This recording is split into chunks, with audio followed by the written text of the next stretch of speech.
Puji Tuhan, haleluya. Selamat pagi Bapak Ibu Saudara.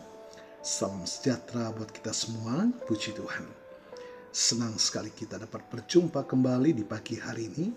Setelah sepanjang malam kita boleh menikmati pemeliharaan Tuhan, penyertaan Tuhan dalam peristirahatan kita, dan kembali pagi ini kita dibangunkan dengan tubuh yang sehat walafiat. Amin. Terpujilah nama Tuhan. Walaupun mungkin ada di antara kita yang sedang menjalani perawatan kesehatan, baik di rumah ataupun hospital, tetapi yakinlah kasih dan kuasa-Nya yang tidak pernah berubah sedang memulihkan, menyembuhkan saudara. Amin. Dalam nama Tuhan Yesus, puji Tuhan.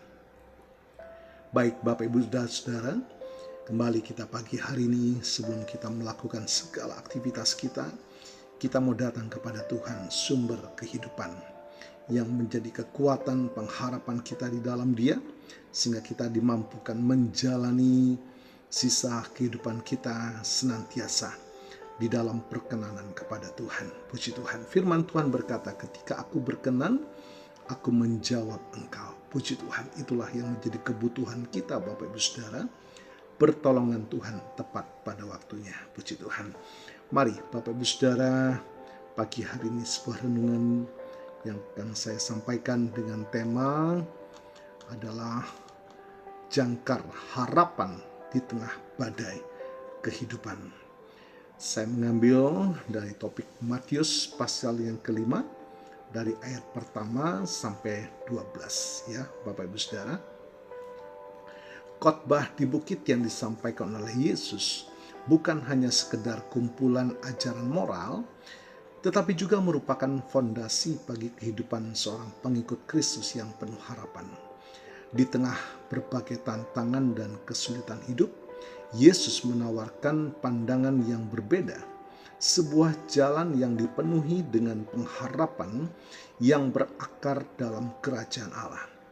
Renungan ini mengajak kita untuk menggali lebih dalam tentang bagaimana khotbah Yesus di bukit menjadi khotbah di bukit harapan bagi kita saat ini.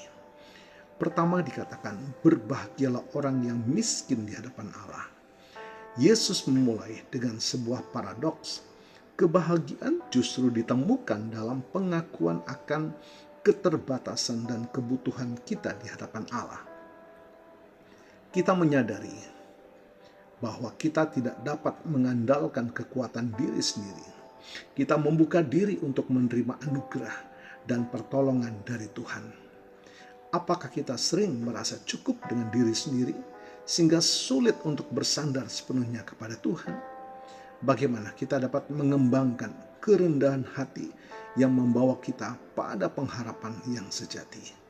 Yang kedua, berbahagialah orang yang berduka cita. Duka cita adalah bagian tak terhindarkan dari kehidupan.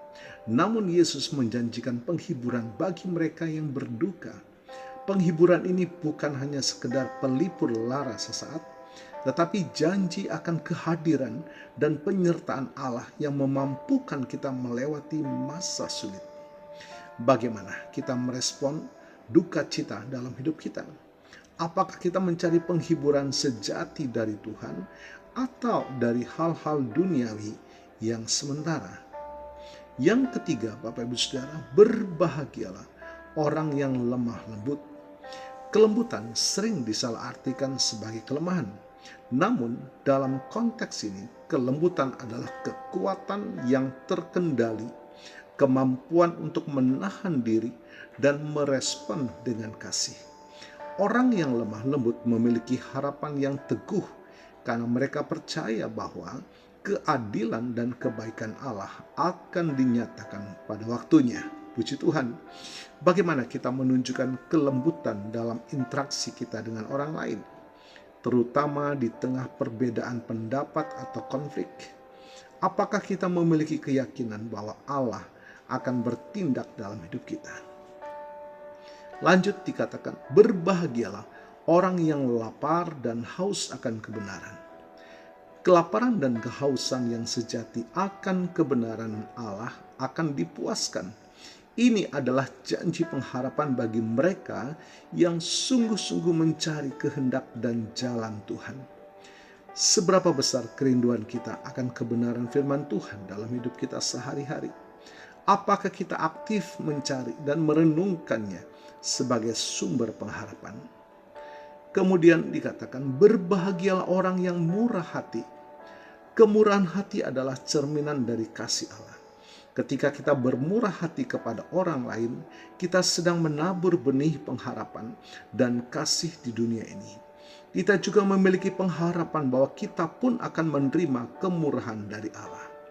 Bapak Ibu Saudara, bagaimana kita mempraktekkan kemurahan hati dalam kehidupan kita, baik dalam tindakan maupun perkataan? Apakah kita melakukannya dengan tulus tanpa mengharapkan balasan? Kemudian khotbah dilanjutkan, berbahagialah orang yang suci hatinya. Hati yang suci adalah hati yang terfokus kepada Allah dan tidak terbagi oleh kepentingan duniawi. Orang yang suci hati memiliki pengharapan untuk melihat Allah bukan hanya di masa depan, tetapi juga dalam setiap aspek kehidupan mereka saat ini. Apa saja hal-hal yang mencemari hati kita dan menjauhkan kita dari fokus kepada Allah? Bagaimana kita dapat menjaga kesucian hati kita? Bapak Ibu, firman Tuhan dilanjutkan oleh Yesus dan berkata, berbahagialah orang yang membawa damai. Pembawa damai adalah mereka yang aktif mengupayakan persatuan dan keharmonisan di tengah perpecahan. Mereka adalah anak-anak Allah yang meneladani sifatnya yang penuh damai. Harapan mereka terletak pada janji Allah akan kerajaan damainya yang kekal. Bagaimana kita berperan sebagai pembawa damai dalam keluarga, dalam komunitas, dan lingkungan kerja kita? Apakah kita lebih sering menjadi sumber konflik atau solusi perdamaian? Kemudian berbahagialah orang yang dianiaya karena kebenaran. Penganiayaan karena iman adalah realitas yang mungkin dihadapi oleh pengikut Kristus. Namun Yesus memberikan pengharapan yang pasti. Upah mereka besar di surga. Ini adalah pandangan kekal yang melampaui penderitaan duniawi. Bapak Ibu Saudara, bagaimana kita merespon ketika menghadapi kesulitan atau penolakan karena iman kita? Apakah kita tetap berpegang pada pengharapan akan upah yang kekal? Puji Tuhan. Khotbah di bukit adalah peta jalan menuju kehidupan yang penuh harapan di dalam Kristus. Setiap ucapan bahagia menyingkapkan prinsip-prinsip kerajaan Allah yang memberikan pengharapan sejati di tengah tantangan dunia. Bapak Ibu Saudara, marilah kita merenungkan setiap poin ini dan mengaplikasikannya dalam kehidupan kita sehari-hari, sehingga kita dapat menjadi pribadi-pribadi yang berakar dalam harapan, memancarkan kasih dan menjadi berkat bagi sesama. Jangkar harapan kita tertanam kuat di dalam Kristus, Sang Raja Damai dan sumber kehidupan kekal. Puji Tuhan, Tuhan Yesus memberkati.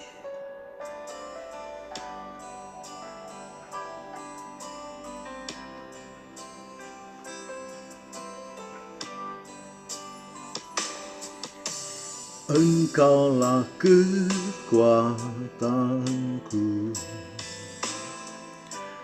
tempat perlindunganku saat badai menerpa. Aku tak akan goyah, aku tak akan goyah, sebab Kau sertaku.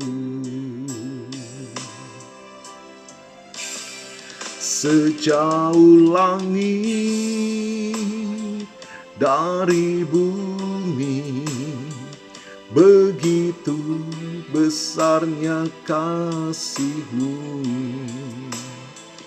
Penuhi hati kami yang rindu menyembah-Mu, Yesus. Sejauh langit dari bumi. Begitu besarnya kasih-Mu, Kaulah Tuhan, kekuatanku, sukacitaku. Puji Tuhan, mari kita mohonkan berkat dari Tuhan. Bapak Ibu Saudara yang berulang tahun hari ini, kiranya anugerah berkat kasih setia Tuhan memberkati saudara. Baik dalam pribadi maupun dalam rumah tangga saudara, diberkatilah dalam nama Tuhan Yesus.